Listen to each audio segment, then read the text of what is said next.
Mana mana. Mana mana. Mana mana.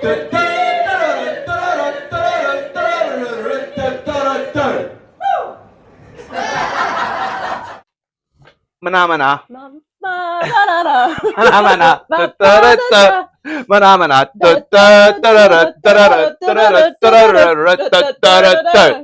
Hello and welcome to Backbone Bites with myself, host Jimi Longmuir, and my very special guest Tiia Sorjonen, all the way from Finland. Yes, exactly. No, this time you got it right. Yeah, for the first time in history, I got it right because I just got it wrong like minutes before the broadcast. That's fine. That's fine. Completely understandable. Yeah. It's actually funny about the Mana Mana song. Like when I was a teenager, me and my pals, we used to always sing that song. When we were in the shop, and we would sing it like Mana Nana, mä haluan karkki, and it means Mana Nana, I want some candy. And it's like, it's just stuck, one of those things that you'll just always sing along. And it's like you're at the shop by yourself. Nowadays, I'm at the shop by myself, and I'm still going like Mana Nana, mä haluan karkki. I just want some candy. Is that why you're always eating sweets at my gigs? All right, well, Tiia, I've met you just about 2 years ago. 2 years ago, yeah, you've been prominent for 2 years, and you weren't actually doing comedy when I first met you, which we'll see some of that in the slideshow. And you've been gigging quite a lot, though, and since about the end of 2022. Yeah. So I think like the last year and a half.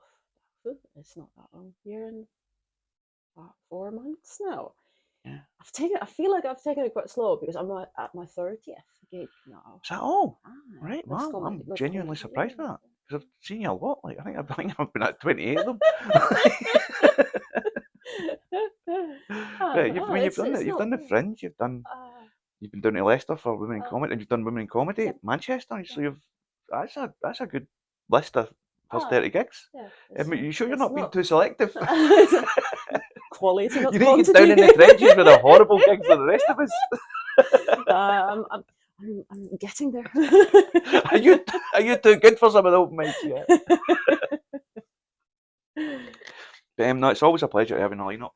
A good few times I've introduced you as the most talented person I know, because you're quite diverse in your skill set. You play guitar, you do storytelling, and when you do kind of installation type stuff.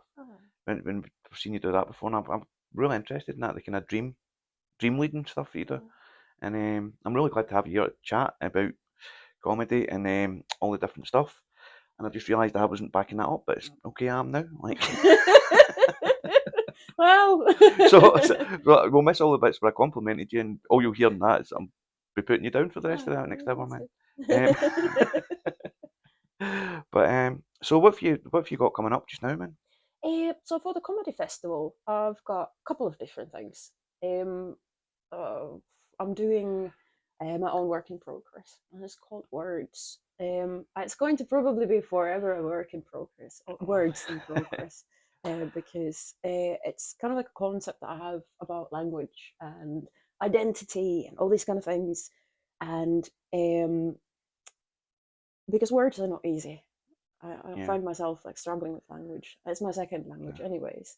But even though I would be speaking in Finnish, you would notice that I've got a really weird way of talking. And so I wanted to tap into that and see what are the funniest things in that. And then I thought that there's a lot of funny words. So I've been asking the general public what's the funniest word, So I've been going to Glasgow and asking people like these questions and doing little surveys. So the show is a collection of moments with words, basically my experiences and people's funniest words and all these kind of things. But then I'm also doing a workshop that's open for everyone about comedic writing and one-liners, basically on that topic, and that's on the 16th of March. That's an afternoon, isn't it? And then you've got the full show afterwards. Yeah, exactly. Yeah. So go back to what you were saying about the words. I remember coming back from the Fringe with you and Kirsty, and we were doing the 80s of Glasgow. Yep. That was a really good laugh, and there was some really good. I can't remember a single one of them now. But and if I did, I wouldn't tell you because it would be a spoiler for the show. Exactly. all the ABCs of Glasgow. Yeah. Yeah. That was. So, are you going to be doing that at the show? Yeah. Aye, there's a Well, that's a version of highlight. Do not miss this. yeah, Yeah. the ABC song of Glasgow. It's going to be a good one. Still need to write it though. I've got the melody for it, but not the whole thing. So that's why it's probably going to be a work in progress, because partly I'm improvising as well. So I'm using improv as a tool to kind of like create the show, but that requires an audience. So I need a work in progress to actually But make that's the the thing. materials. If you're involved in an audience, it's a great element of it. It's going to add things to it that you just the unexpected and it's be a great dynamic involved in audience in that. That's why I love like And it is street. in Glasgow. People of Glasgow are known to be a certain way. Yeah, exactly. They all want to contribute, definitely. You know, and that's why I love like going to the streets and asking people stuff, because at the moment it's ranked like I've doing a list of like words that people usually say if I ask the question, "What is the funniest word you know?" And the top of the list. Sorry for my rudeness. Is funny. That's the funniest word at the moment, because people are just like, I don't fucking know. And I was like, oh, funny. And then they'll just walk past, and I'm like, great. It's weird how like Glasgow people have got like a gyneological pass on misogyny. They can use any word like fanny, cunt, anything, man, and they're like, no, sorry, it's Glaswegian. It's not hateful. Just really, really foul mouthed. Yeah, exactly. And those two are sometimes confused a bit. It's like, no, it's just no, they're just angry, and like they're a bit. When you actually talk to them, they're really sweet. And I think as well, like if you get 100 people, and you tell all those 100 people where you're from at the start of the gig, and if they're anything like me, not one of them will say the right country walking out the door. That girl from Ukraine was great. She was amazing. Yeah. That girl from Iceland was great. I was just talking about it. I think, genuinely, I know you're from Finland. I see your posts about Finland all the time. And that today was the first time I've introduced you in the right country. I think. But at the same time, it's not about where I come from. Yeah. It's about where I am. Of course, I represent. Well, that's the specific word that eludes me. Like the name of your country. It's like I'm here now. It's like, okay, that's my past, and that's my kind of like, genetic makeup. That's what it is. You know, but you do. I mean, you've got strong roots back to you're always going back to Finland and stuff, and it's good to see that you still retain and you still. And it's interesting because it's like actually like there's a couple of people that I know like from other things in Finland that also have taken stand up in the last year. Yeah. And it's been great to have that, because I can't it's a different thing when you're writing in a different language. And now I've got my first gig in Finland coming up. So have you done? I was literally just about to ask. Have you done like in your native language? No. I'm shitting myself because I have no idea what the audience is going to be like. And Finns are known for not being that reactive. Like there's the ongoing joke that it's like the emotionless Finns that don't like say anything or are just sitting silently in the corner. So I'm even though I've performed in Finland, it's usually been theatre and stuff like that. Yeah. Which is a completely different audience. So I have no idea of like a stand-up audience in Finland. So I have no idea if I'm gonna get any response to the stuff that I'm kind of like used to doing here. And even though if the translations work and all this now. But I mean, you're saying you're worried, but what I'm picking up from your face and the way you're telling me is that you're excited about it as well. Excited, so excited. I'm gonna go there and be like, this is either gonna bomb or not, and that in itself can be funny. I hope so. So when is that? That's on the 24th March. 24th March. Yeah. All right, man. So what's been your kind of favourite gig over the past? If it's not one of mine, you're dead to me. Like. Favorite gig. I have to say that the Manchester gig that we did. We went to the Women in Comedy Festival with Giggles from Glesga. Amazing female troupe of amazing people, and it was a good experience because at that point I had not been doing a lot of stand up, and like I've had so much support from like Kirsty and Amanda and Yvonne of like just being like you can do it and it's fine, and like it's been amazing just being in that atmosphere that when it's like women in comedy and you're like actually it's like you're not the only one out there, because sometimes you're the only. It feels like it, especially must feel like it in a lineup as well. Yeah. Like when there's just like 9 guys that are always doing that gig, and like one passing through a female. Like, and it's I can see that, man. I wouldn't like it. I hate lineups when it's just all one demographic. Like unless it's what you're talking about, you know what I mean? It's set up to challenge that. Challenge that. So happy Women's Day, by the way. Yeah, I was thinking about International Women's Day as well. But actually, when I was thinking about it, I was realising I'm wearing a Joyce T-shirt, which is a massive shark about Tiia women. But you know, on the other side, I have got a woman guest. Like my first 4 podcasts were straight white fat males like myself, and I've since had 2 girls on this very week. So International Women's Day's taught me something, viewers. I'm not a complete asshole. I don't think. But see, these things are like I think it's. I work in that like I'm of course not a professional comic. I've got the day job. Yeah. I work in an environment that is like it's very masculine. It's an industrial factory job basically. Yeah. And sometimes you just realize that how different are these like kind of like worlds of like men and women, and how those roles are sometimes like just so hard to break from.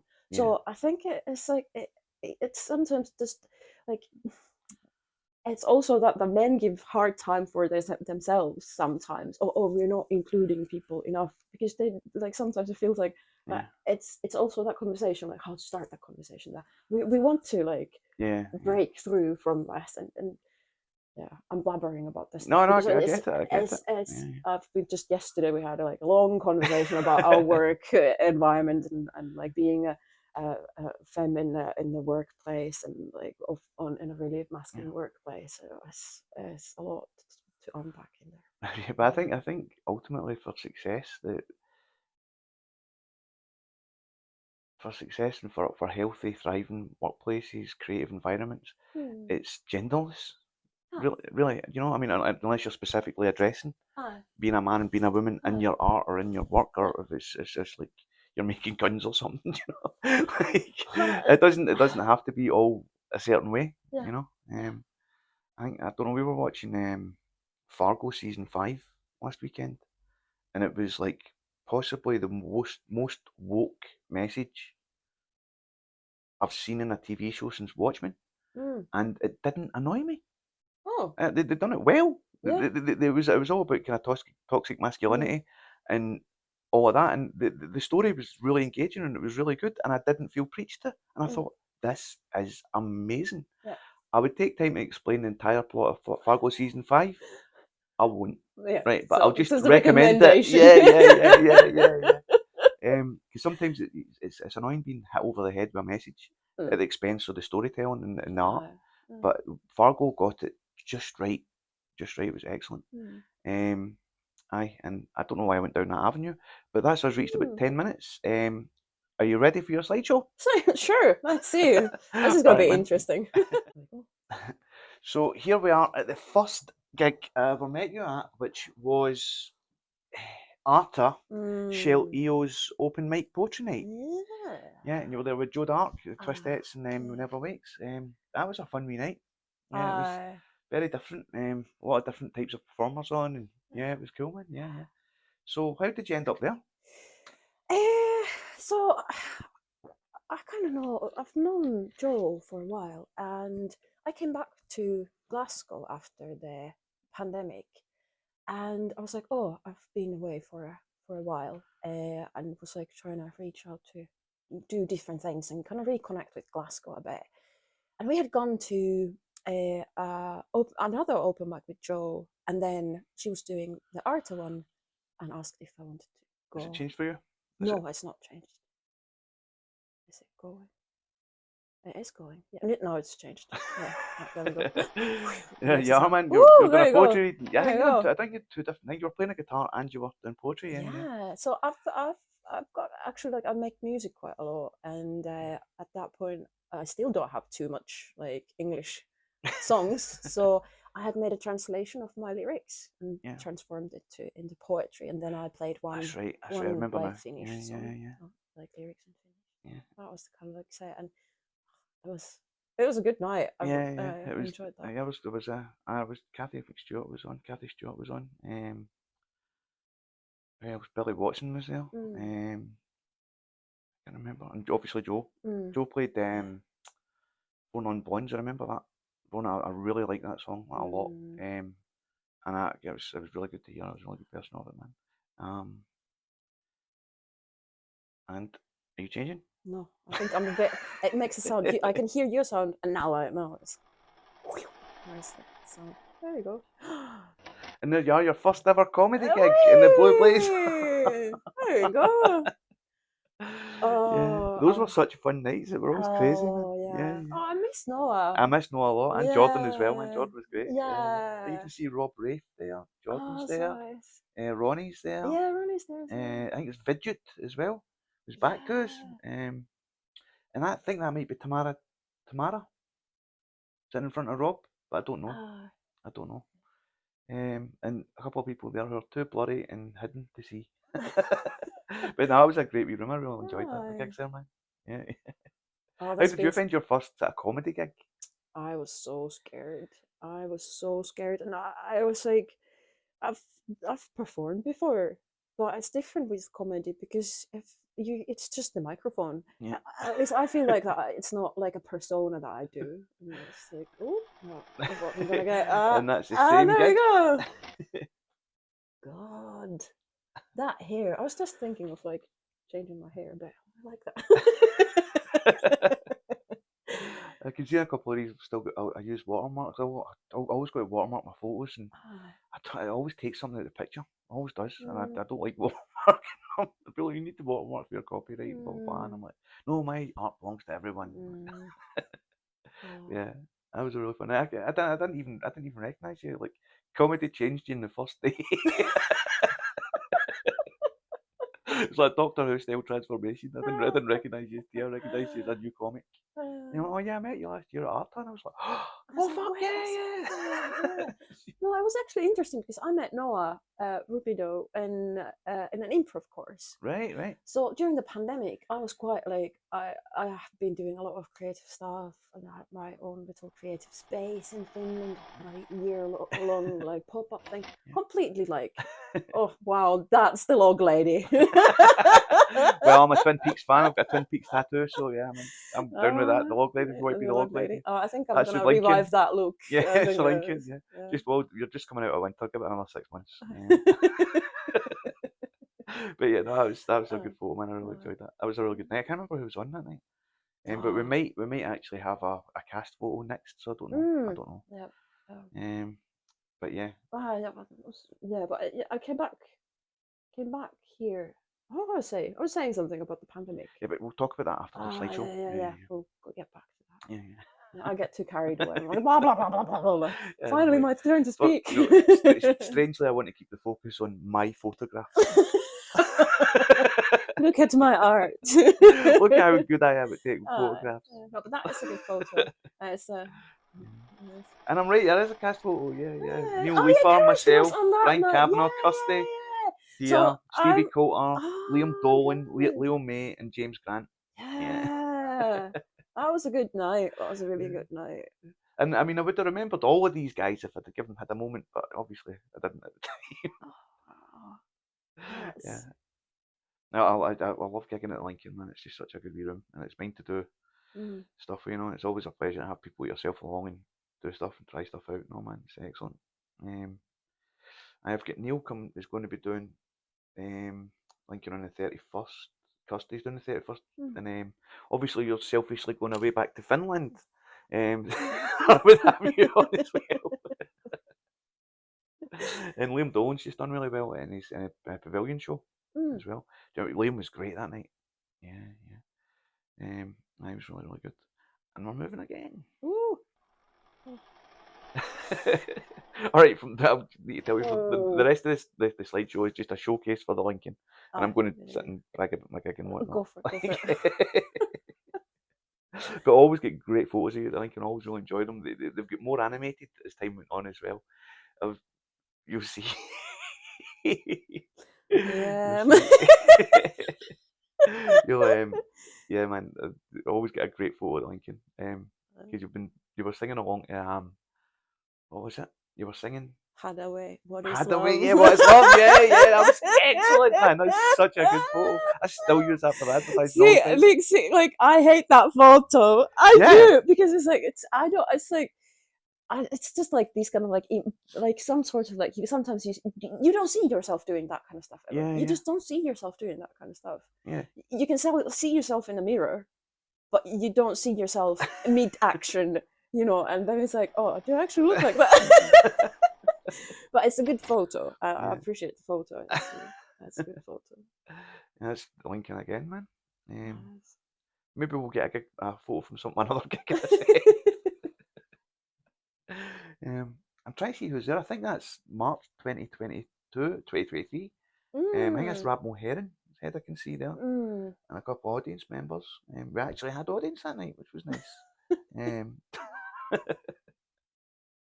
It's March last year. Oh, the time flies so fast. Yeah, it does. Well, it wasn't registered for the comedy festival last year, but it is this year. So we've got a few registered comedy festival nights. Nice. We're looking forward to those. It does. Time is fine. It is folding in itself. I think since the lockdown. Something else we can talk about afterwards. Again, I can't really remember who's on that, and I don't think there's going to be a cast. Oh, Alan Todd. Did you see Alan Todd there? In the show with no name, or Pandora's Box or whatever, Pauline Valence's show. Yeah. So in this photo, I am speaking the first draft of words. Yeah, and that bit is still in the show. It's changed a bit, but it's still there, and it's like that. I love that picture. Well, I remember telling you that night you definitely had something. I was kind of wanting you to do it, Lincoln, as well. And you've done something similar, but I'm excited for you for your show, for your other show in your workshop. I think it's going to be really good for you, man. I have no idea what it's going to be like that. I've got it all structured, and we'll see. It's a work in progress. That's what it's for. Yeah, man. It wasn't very busy that night, but all the performers were great. Oh yeah. Yeah, it was like really Brian Mooney was there. Who else? Sean, someone. Sean, is it Sean? No, Sean Reed. I'm so bad with remembering names. And there's Pauline and Brian right there, man. Yeah. This was so nice. In Park Bar. It's a nice wee room, that, man. Yeah. I had just been, actually, that's a picture. I've travelled back from Finland on that same day. And I remember, yeah. And I lost my passport that day. I remember that as well, and I was like, and you made it to the guy. That's commitment. I was like, oh. It's just one of those things in life that you're like, today is just a really bad day.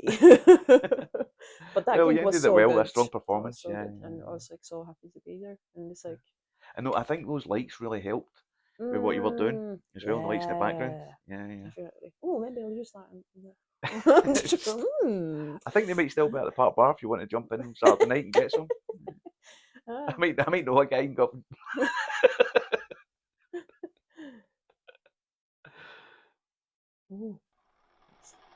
And there's the one you're singing Hadaway, what is love? Yeah.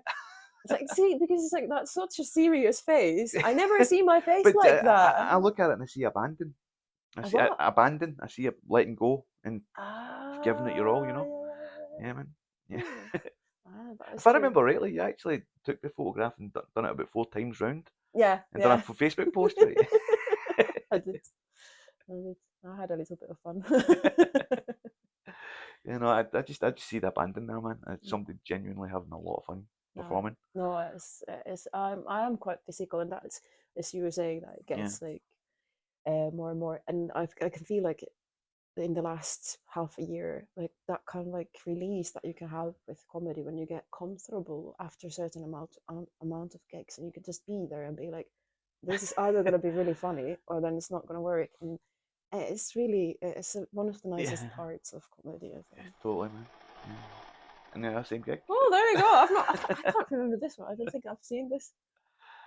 But I think that face I recognise. It's definitely you. Yeah. Not an imposter. I remember at the Lincoln, we always sing Mana Mana. Yours are just heard and seen. When Sinead O'Connor died, I got a kind of a karaoke version of Mandika Up, and I thought everybody in the crowd would know it. And I said, rather than sing Manama, we're going to sing Mandika. Nobody knew the song. No, I'm struggling as well. I'm like, it was Sinead O'Connor's first hit before like Nothing Compares to You, and it was a real. And the performance that I put on the TV was from when she'd done a protest at the Grammys because Public Enemy hadn't been included, and she had Public Enemy dyed into her hair, and I tried to do it as a thing at the Lincoln, and it didn't work, but it was strange. It was strange, and it was fun, and essentially I'm blaming you for that, Tiia. We are non-comedy ways influencing us. Get into the contemporary. yeah. Arty farty fucker, man. Exactly. You ruined my gig. Yeah. Nah, it still stands as a tribute to Sinead O'Connor, which was all it was about anyway. Yeah. I love that photo. Oh, black and white is a good format. Yeah. I like how people are like looking at each other in the low corner there. Kind of like you have the conversation. That is so much part of comedy as well. It's that's why I love as a photographer when I'm doing these things. It's the dynamic, getting the dynamic of what's happening in the room, no matter what's happening in the room. You know, I just love it, man. I just love doing it, and I'm really enjoying doing this podcast as a way to talk about it. You know, but that's enough about me. I think I might need to do one when it's just I'm my own guest. I'll pre-record reactions. Yeah. And there's another cast of Lincoln as well, with Andy Hamilton, Grant Gunn, yourself, Mick Murphy, Rob Rafe, Zubair Asghar. I'm really looking forward to having him on the podcast. And a kid with a moon boot and a fucking pair of headphones on the stage. All I'm going to say there. Aye. Oh man, I wish the Lincoln Laughs thing was still on the TV there. Oh yeah. I'd obviously have stopped running there. Like, yeah. That was a pretty cool night. Summertime. That was the same gig, right? Yeah, it is. I remember because I've been cycling to Lincoln quite often, like, and it's quite a nice. Are you not suicide? Yeah. That's commitment again. I love my bike. Neither rain nor hail nor snow will stop you getting to a gig. Lost passport, nothing. Cycling 7 miles, I'll do that, man. But it's good fun. It's during the Fringe. During the Fringe at Edinburgh City FC Social Club. Yeah, that was like an interesting gig because we had like just many colors of comedy. Yeah. And then you were like, oh, we've got this and and we had. We were going to do 3 or 4 twats anyway. Yeah. So I was like, fuck it, I've got nothing on. Sure, let's go. And I had not prepared any other material than the material that I was going to do. So it's like the crowd was so strange, and then I remember Jürgen.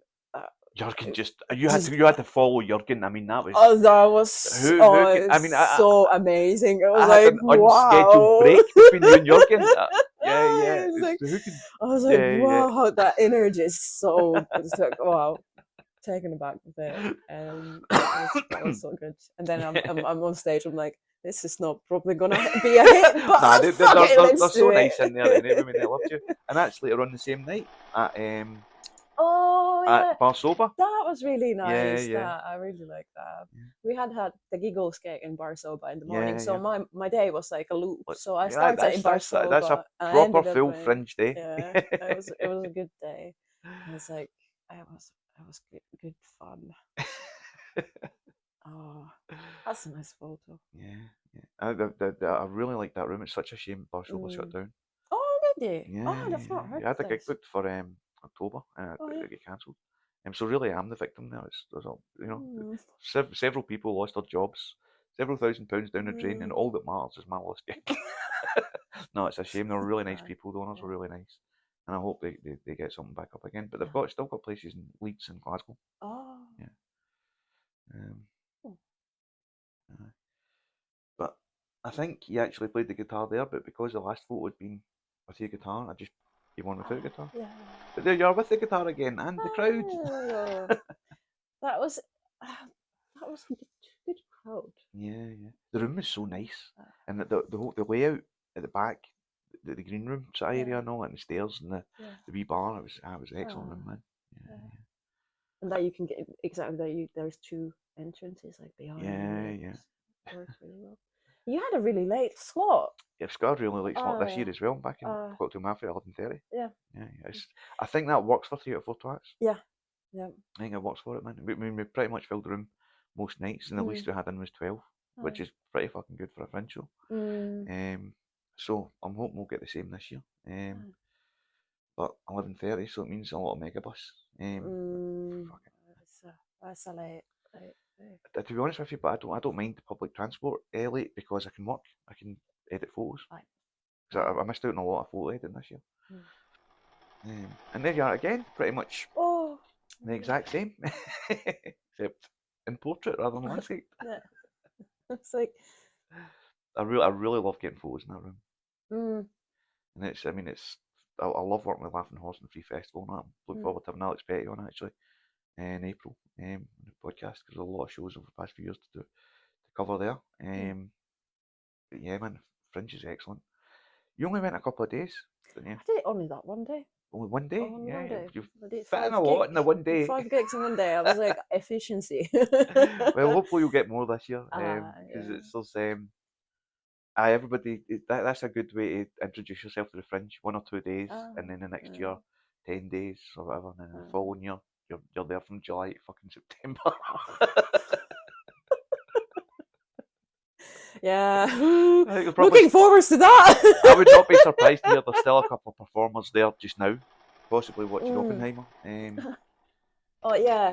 I was wondering how you were going to up your game. This is pissing on my cereal. That's that's in the show as well. That's your Halloween trick. Yeah, it's a Halloween trick or treat. I was like, I don't know how Tia's going to top that other photo, and man, you sure gave it a go. Like, oh my god, that is like, see, if my dream would be to perform in a soft play area, just make it like physical performance or like physical comedy, but one day. No words, just physical comedy in a soft play area. That'd be pretty cool, actually. Yeah. Working progress for 2030. But I think you would find adults would be more mindful of the piss in a fucking soft area than kids are. And there you are, topping it yet again, actually in the air. Like, there you go. I'm going to point out, we actually spoke about this gig with Alec McNair with the glass. Flying. And I'm just going to point out that Tiia is neither possessed nor is she being levitated by a spirit. She just happens to have jumped in the air really high, and I got a photograph of it, but it's got nothing to do with the supernatural element that may or may not have existed in the venue that night. That was scary. That was. Look at that. I mean, you're actually right up off the ground, man. Hi, I can't remember what I've been doing. That's why you don't like the photographs, because you don't want any reminder of like.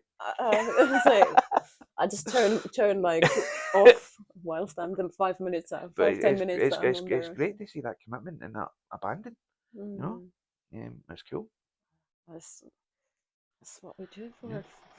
And there is sort of the most recent gig I've seen at Macare last week. Yeah. It was not technically the most recent gig, but for the purposes of this slideshow, it's the last gig I saw yet. I didn't see you on Sunday. I was busy doing something else.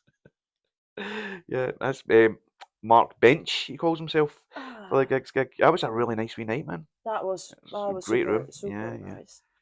Super nice gig. I did some new material as well. Once again for the show. So this is why I'm taking it slow, because I've got an idea, but I've been developing it already for a year and a half, more than that, 2 years now almost. Yeah.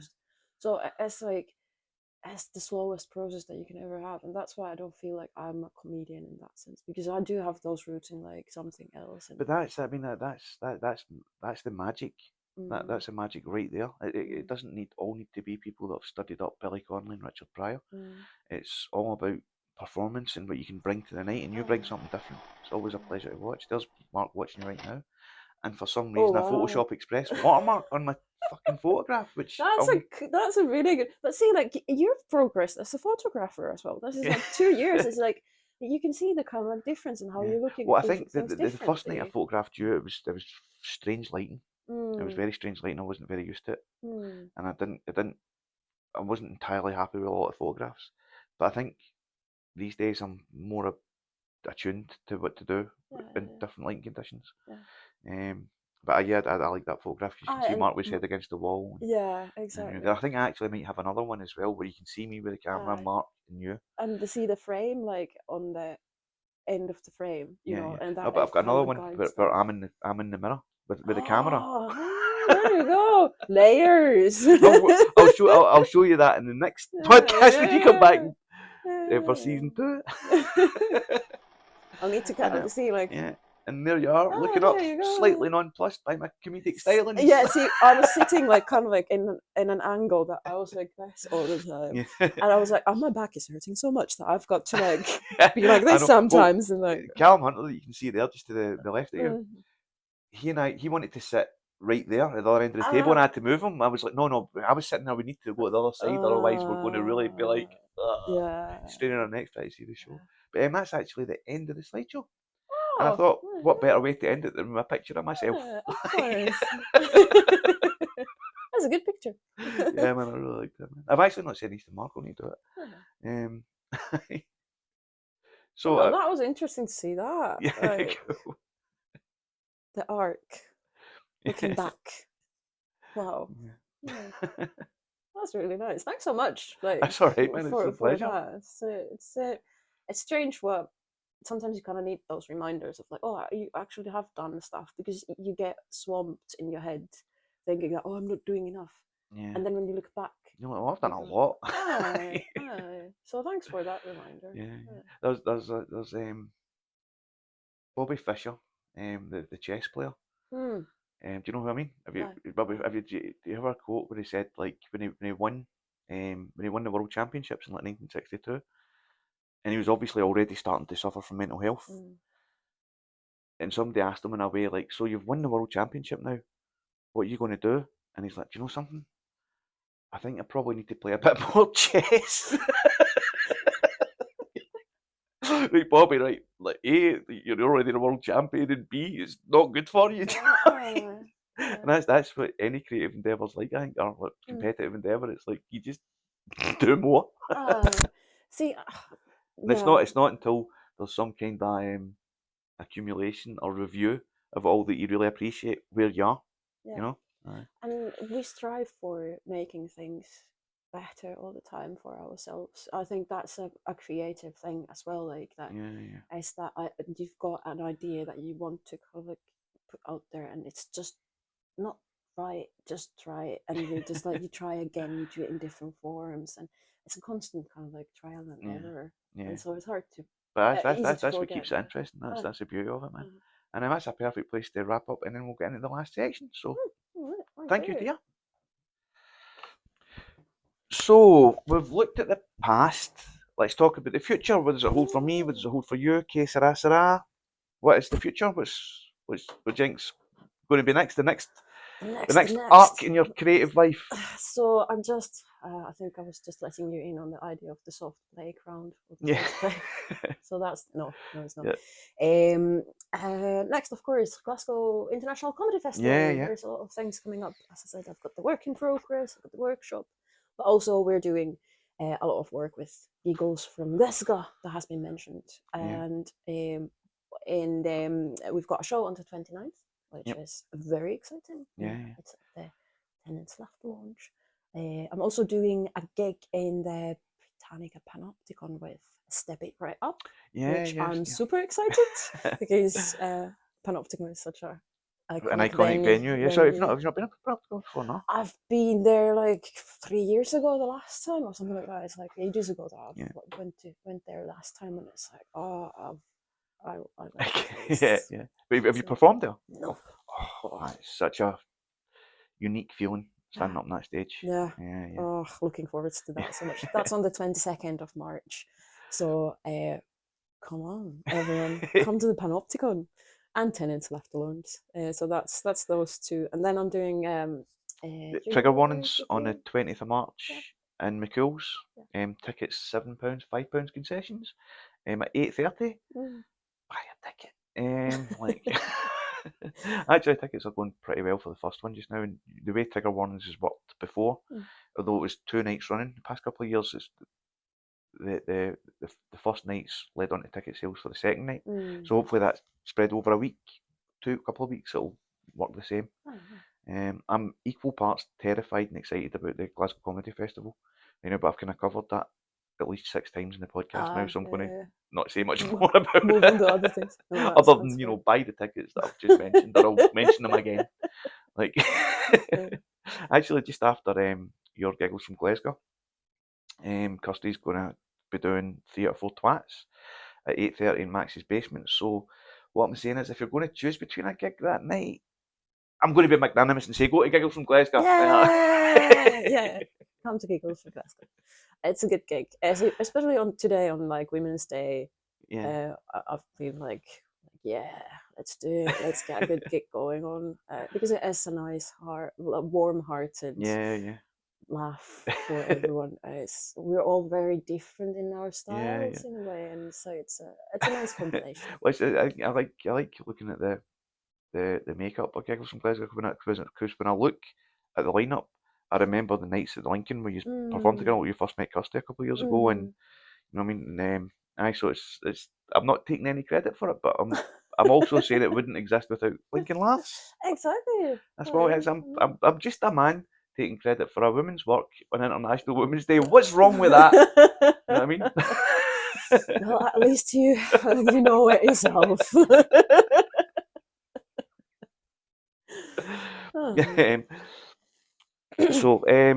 So basically I set up this podcast as an antidote to my first podcast, which was Oh Lockdown How We Laughed, and that was a pandemic thing. You've heard me talk about this loads of times at gigs, so you know about the podcast and viewers, my repeat viewers, of which there are many. I've heard about this before. How did you deal with the pandemic? Very badly. Yeah. Very badly. I don't think many of us done that well, mentally. No. I still think that it's like there's still like percussions for everyone that we're dealing with. Oh yeah, absolutely. It's still like it's just turning to that kind of like normality again, where you start to realize what were all the things that were kind of fucked up. Yeah. And it's like, remember the phrase "the new normal," and then like nobody really said it much, but we all thought it. Like, what is normal? Where are we? What's going on? Like, yeah. And there's like, insurrections happening in America and stuff, and just it was a fucked up time. So, but were you between here and Finland? I went to Finland to perform at a festival, and I had a flight back, and I got stuck because the flight was cancelled. So I kind of like ended up just like lounging on my like friends and family's houses for a while, and then when I finally got back here, I was like, oh, okay, well, now everything stops. During the time that I had been in Finland, I was like, talking with people and stuff like that. I got offered a job to like lead a youth theatre. So then I had the job offer in Finland. I was back in Glasgow, and I was like, okay, well, I've got a job in Finland that I can hopefully take on, because at that we didn't know how the pandemic is how long it's going to last, and I was like quite optimistic that's not going to be a long thing. So I was like, okay, it was a year-long contract, so I was like, okay, I'll go back for that year, and then I got stuck in Glasgow. I couldn't get back to Finland. There was a lot of these kind of things that kept happening. But in the end, like, I don't know, it was just a very weird time. Very weird time. So did you do any like performing online or anything? No, I did not, because Finland had different kind of like rules on the kind of social stuff and these kind of things. And the area that I come from is quite a rural area, and there's not too many people, and there wasn't too many cases. So we had it really relaxed. So I'm lucky in that sense that I was in that area. It was possible to host events for up to 10 people. Right. So in our area. So I had this, I had a long time dream of having my own creative space. And because of the government was supporting creatives to do something during COVID, I got a grant to actually like hire a space and cool. do that dream. So we organized gigs for a lot of like other like creatives that were like, there's no jobs. There's like, we don't have the means to organize those 10 people gigs, and if we would, it's 10 peoples, and that don't really, the ticket sales are not covering anything.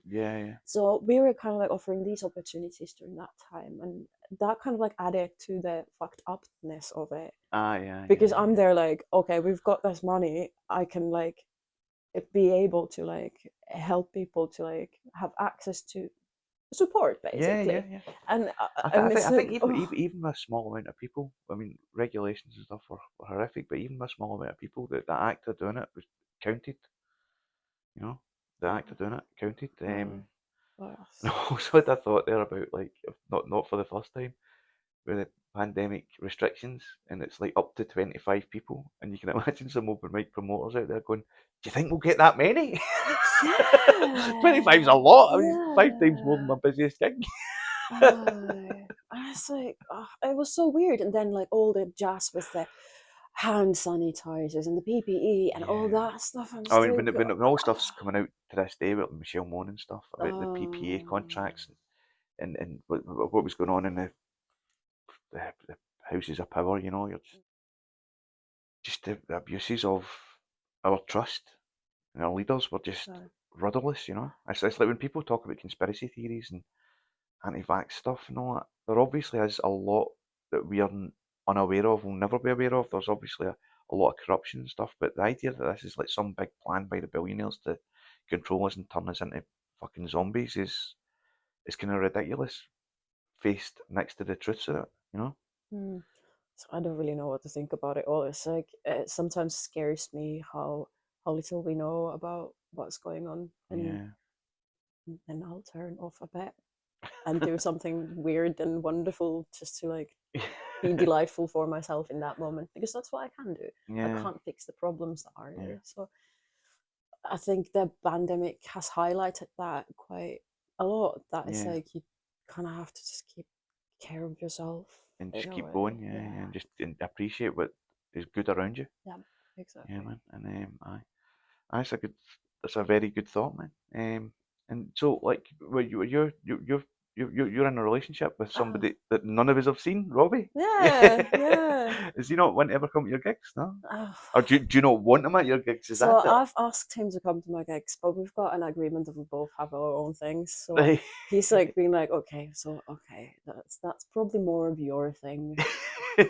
But we've also agreed that if I ever get to that stage that I'd be performing on TV, then he'd be in the live audience for that.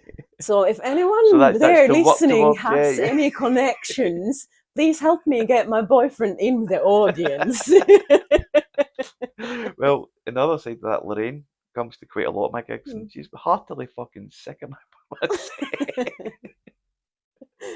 We were talking before we started recording about introducing elements of my actual life into comedy, and I'm talking about like when I've been doing my setup and talking about performing, announcing technically at Lorraine's daughter's India's 21st birthday party, and how that's became a story in stand-up, and it's not fully working the way I want it to. And it's quite interesting, the difference between sort of doing written, rehearsed, structured material, and then making a slight switch towards storytelling.